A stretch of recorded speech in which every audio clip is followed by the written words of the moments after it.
Tere! See on meil nüüd kolmas päev Pattajas.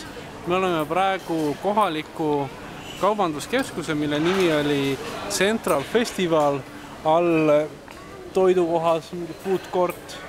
Ja siin on siis sedasi, et sissepääsuse juures ostad endale kaardi, kus sa paned mingisuguse raha peale ja siis sa saad siin tagapool erinevates toidukohtades seda raha ära kasutada.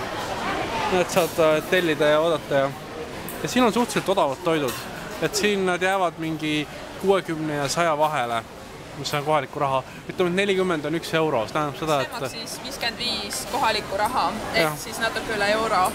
Nüüd keskmiselt 2 eurot on, eks ju siin, et päris huvitav. Me oleme siin suht mitu korda söömas käinud. Nüüd on mingi kolmas päev Pattajas, võib-olla ma seda ütlesin, võib-olla öelnud. Mis me siin veel teinud oleme? Me eile õhtul käisime kohalikus kinos ära, mõtlesime, et proovime, et kuidas see on, et niikuinii samad filmid, mis Eestis, et äkki on odavam. Kinopileti hind jäi vist mingi 120 kohalikku raha, mingi 3 eurot.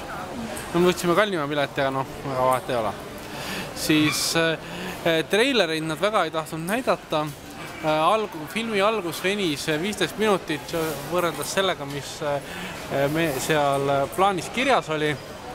Siis enne filmi algust näidati Tai hümni koos pildikestega nende kuningast. Et suht tüüta tundub, et ennem igat suvalist filmi või arvatavasti ka teatrietendust, sest ma ei usu, et tegemist on ainult kinopõhise seadusega. Siis mis veel? Mis me veel? Me oleme iga päev suht basseinis ujumas käinud. Bassein on hästi soe. Meres me pole käinud, me vist merre väga ei lähe ka.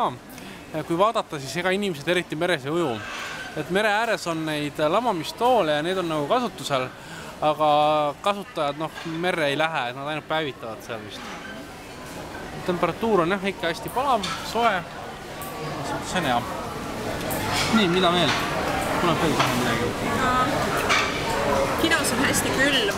Kui te kinno lähete Tais, siis tuleb panna selga kampsun, jalga pikad püksid ja kampsuni peale oleks veel midagi hea panna, sellepärast, et minul oli nagu nii külm, et kohutav. Mul endal oli kinos nagu rohkem okei. Mul oli kampsun seljas. Aga okei. Me nüüd proovime lähipäevadel ka selles Tiffany show'l ära käia või millegis analoogses, et vaadata, kuidas need välja näevad. Okei. Ciao!